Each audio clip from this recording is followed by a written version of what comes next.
Nobody wants your Agile. You want to know why? That's this week on the Badass Agile podcast.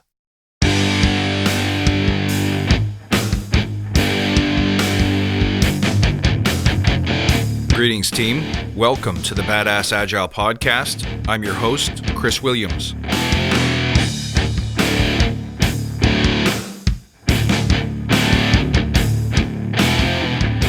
Friend, welcome back. Thanks for having a listen, for being a friend for all of these years. I appreciate you so much. I think, and it's been my experience, that one of the reasons why you don't get the management support that you want, why people aren't cheering Agile and Scrum up and down the aisles of the IT floor, is because nobody really wants what you're selling. What we're delivering with Agile is not something that's valuable to the business, and we need to get better at sorting that out. Let me show you why I think that is, and then what you can do about it. But first, let's take a moment to remember why we're here, shall we? To create an elite tribe of leaders who truly serve their clients and communities by doing what matters and what works, relentlessly chasing value and excellence like a badass. There's so many resources out there about what you need to do to be agile, but we're focused on who you need to become in order to lead teams. So let's hammer down those fundamentals to create a truly unique and powerful force in this industry. And remember, if this show helps you, share it with your friends. Now, one last thing. We're halfway to filling up cohort 7 of the Badass Agile Forge.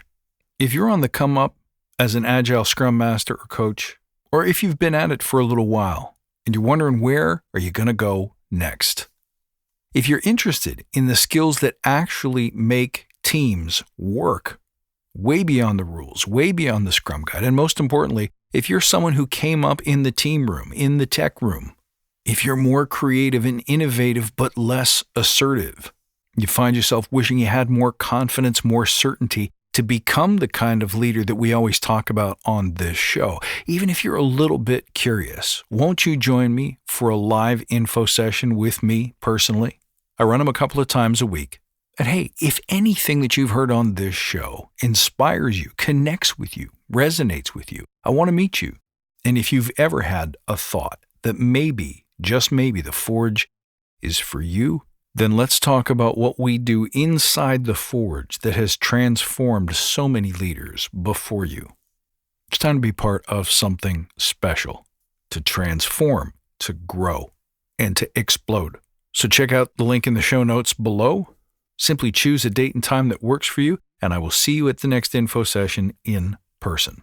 All right, how come nobody seems to care about or want your Agile? Have you experienced any one of these symptoms? I sound like a pharmaceutical commercial, but maybe you've been through these things. Have you found yourself lacking management support for your Agile, Scrum, Kanban teams? Do you find that once you leave the team room, especially once you get out of the software area of your organization, nobody's really talking about Agile in a unified way? Do you suspect that your leaders maybe don't even know what Agile is, what it does, and what value it can bring to the organization? Are you worried that someone got a hold of the twice the work in half the time mantra of the original book on Scrum by Jeff Sutherland, and the only part they heard was the productivity angle, the increased output with less cost? But then here you are, you and your colleagues, you all know firsthand what Agile can do. You know that it can make work better. You know that it can transform the way we create stuff. You know it can make us more innovative, more resilient. Maybe we can make better stuff. But nobody else seems to get it but you. Why is this happening? I believe it happens most of the time because you're not speaking the same language.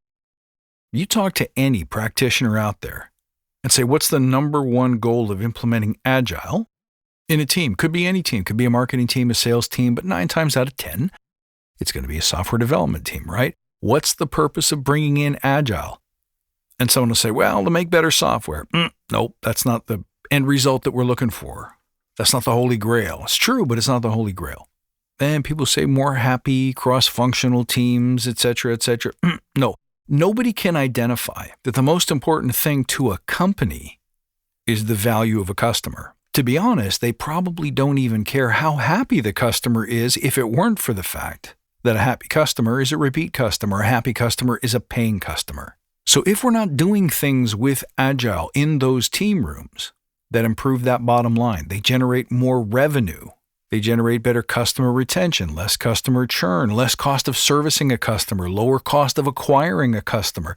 Are you familiar with those metrics? Do you understand that those are the things that a business runs on? Your velocity, your burn down, all of those things, they're nice metrics. They can be good things to measure. They can be bad things to measure, but those aren't the ones that end up in the shareholder report. I assure you, until you know for certain what your company cares about. Why are we here? What are we building? Who are we building it for? And how will we know if we've gotten it right? Until you understand those things, you're not actually creating value. Anytime in life or in Agile, you're spending most of the time talking about what you want, what you like, what you enjoy, what you would measure. There's one thing you're not doing. You're not listening. You're talking about you. You should be talking about them. And I know a lot of people will say, yeah, I get it. Customer delight, value to the customer. I understand it. No. Value to the customer only exists because it creates value to the enterprise.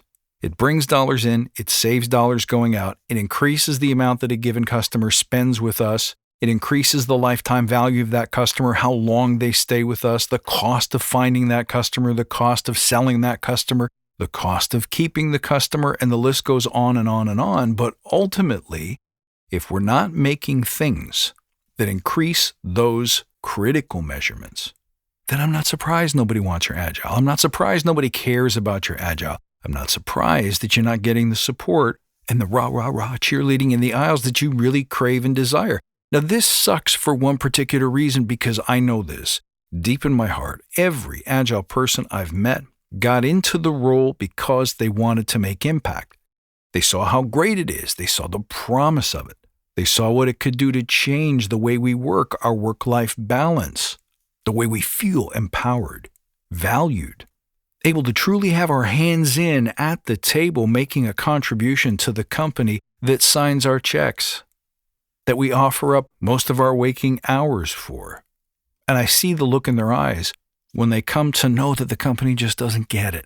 They talk about Agile in premise. Yeah, everyone should do Agile. We need to be more Agile. All of our competitors are Agile. If we're not Agile, we're going to die. It's Agile or extinction.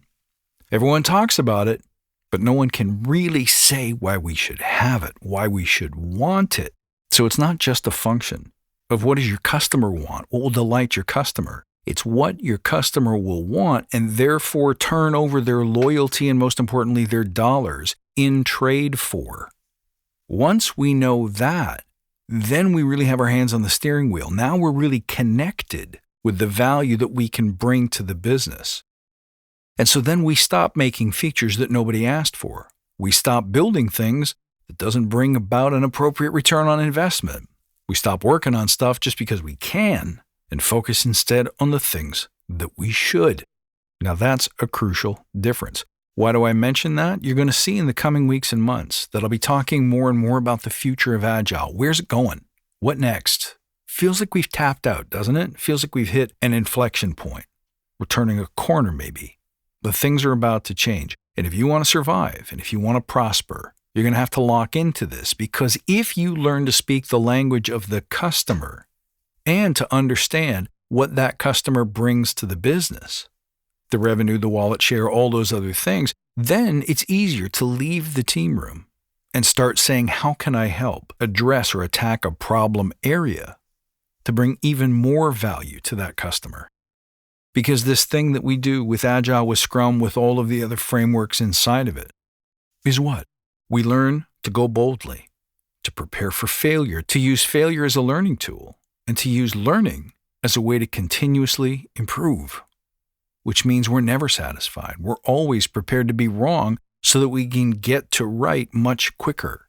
Now, wouldn't that be valuable to a sales team, to a marketing team, to a human resources, a human capital team, to an operations team, to a production team, to a shipping team, to a customer service team? See, when I go out there and just live my life as a person interacting with companies with whom I exchange dollars for value, I find most people do a terrible job, don't you? How many times have you almost pulled out what's left of your hair dealing with a telco company or a cable company or your bank or your mortgage company, your insurance company, and you catch yourself thinking life would be so much simpler if this company just understood me, if they valued me and knew how to show me that they value me, helping me solve my problems, making me the hero of the story, putting the spotlight on me, even though I know in the background what they're really concerned with is their revenue and their earnings per share and their quarter-over-quarter increases. I get that, but at least make me feel that you were put on this earth, that you created this corporation, this enterprise, to make the world a little bit better for me as the consumer. Imagine what a company like that could do, and imagine as Agilists how we could help companies do more of that. Create a more personal touch, create a more customer-centric touch. Again, people talk about customer centricity all the time, but I'm not sure they know what it means. See, because a delighted customer will buy your stuff, will buy it repeatedly, sure. But if your offer, the thing that you make, the thing that you sell, the product or service that you bring to the world isn't valuable, if it doesn't solve an important problem for them, and if it doesn't solve the problem in a way that reduces pain and friction, shortens the time to solution and recovery of their investment, they're going to go somewhere else. But if we're sitting in a team room and all we're talking about is cumulative flow, defect rates, and all the other things that Agile folks tend to get super obsessed with, and they spend all their time chewing on that and cutting their teeth on metrics that don't matter, I'm not surprised that your customers hate Agile and nobody wants it anymore. Now that's something to think about. See, because the best thing that we can do after 7 years of running this podcast, the best thing that we can do for ourselves and for each other is to take the best parts of this thing that we've been so loyal to, that we've been so excited about, that we spent so much time learning and practicing and improving. The best thing that we can do now is to take everything that we've learned, everything that we've built, and start spreading it. Get it ready for the new world of work, the new economy, the new political and social landscapes that surround us every day. We can solve great problems with these tools, with these mindsets. But if no one ever gets to see your real value, they're just going to walk on by. And that, my friends, would be a shame. Let me know what you think customer value really means. Love to hear your stories. I always love it when you guys reach out. In the meantime, you can find me at badassagile.com. Don't hesitate to look for me at Badass Agile on Instagram. You can always join the Facebook Listener Lounge as well. All the links that you need are in the show notes below. Don't forget to check out The Forge. I got some super discounts going on for you right now that I know you're going to love. But hey, until next time, stay badass, my friends.